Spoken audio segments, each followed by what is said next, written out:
Coming up on today's episode of Airborne Unlimited, DeLand Sport Aviation Showcase Day 1 fights off Mother Nature. Santa Clara County wants to close a local airport. And Continental Airshow Productions under new ownership.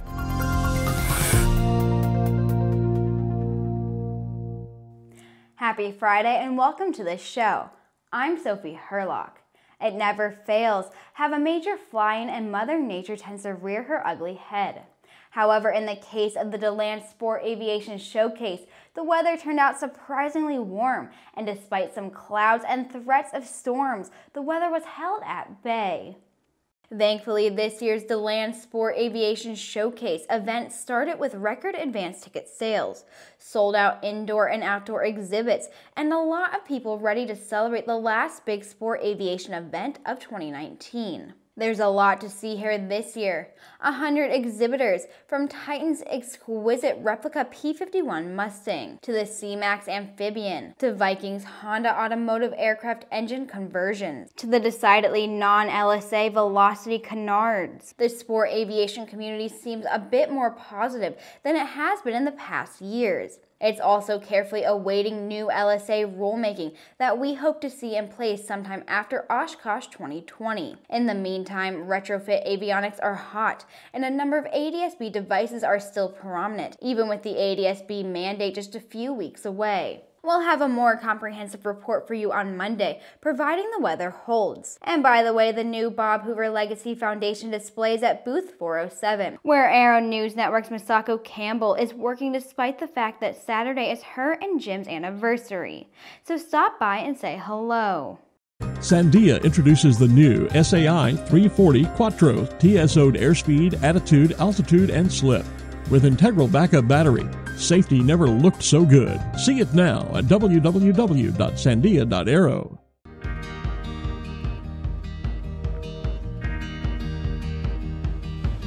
Today is a new dawn. With a new name. Un nuevo logotipo. A new factory. Und einen globalen Kundenfokus. We are Continental Aerospace Technologies, and we stand behind you.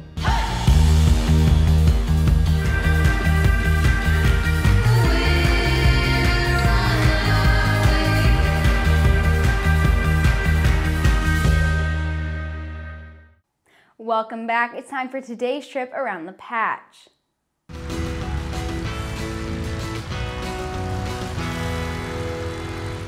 Air Canada's first Airbus A220 was unveiled when it rolled out of the painting hangar at the A220 final assembly line in Mirabel. In December, Air Canada will become the first Canadian airline to take delivery of this Canadian-designed and developed aircraft when it receives the first of its 45 A220s on order.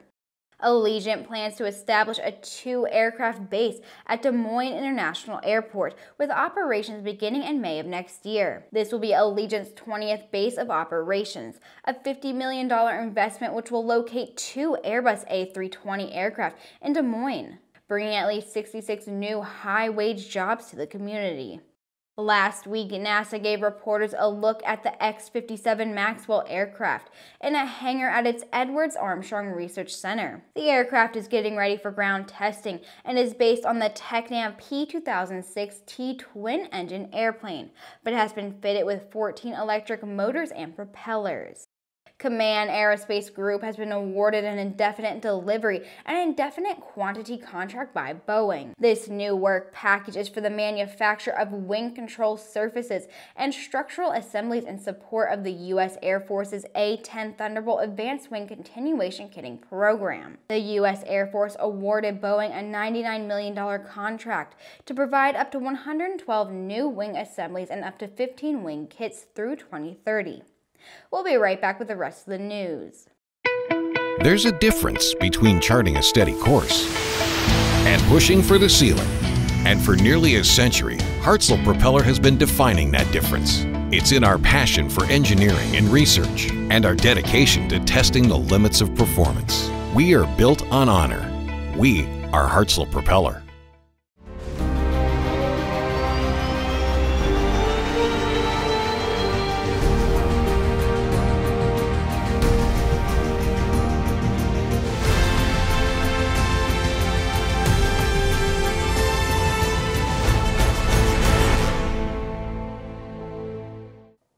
Santa Clara County is attempting to close Reed Hillview Airport in East San Jose, but the FAA says it will vigorously oppose any closure plans.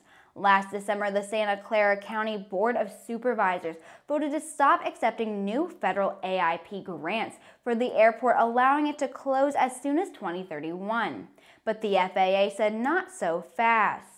The agency's Office of Airports Director for the Western Pacific area, Mark McClarty, sent a letter to the Board of Supervisors in October saying Reed Hillview is a crucial asset for aviation in the region, while Harry Freitas, director of the county's roads and airport, says he does not view the letter as a threat from the FAA. He also says they can't prevent the airport from closing once its federal grant obligations have been met. The Board of Supervisors has not voted to close the airport, only to stop accepting grants. Local media reports that residents living near the airport have been complaining about noise from the field for quite some time. The airport was built in 1939 and homes have encroached around the airport as the region has grown. For the first time in more than half a century, there will be a change of ownership at Continental Airshow Productions. As of December 1st, Dave Olmsted, the company's longtime operations director, will assume sole ownership. Founded in 1969 by Airshow pioneer and ICAST Foundation Airshow Hall of Fame inductee Bill Bordeleau, Continental provided vision, leadership, and personal engagement, as well as sound and narrating services to the North American airshow community for 50 years. Since Bordeleau's passing in early 2017, his wife Dar has maintained the family engagement with the business. Olmsted has been working as the CASP operations director for nearly 15 years, handling the scheduling and equipment acquisition and serving as primary point of contact for the busy schedule of air shows. Olmsted's professional background includes producing events, videos, marketing materials, along with radio and television production. And that wraps up this week, everyone. Thanks for tuning in, and please subscribe and check us out on Twitter and on Facebook. To stay up to date on the latest aviation aerospace news this weekend, head over to aero-news.net. I'll see you Monday.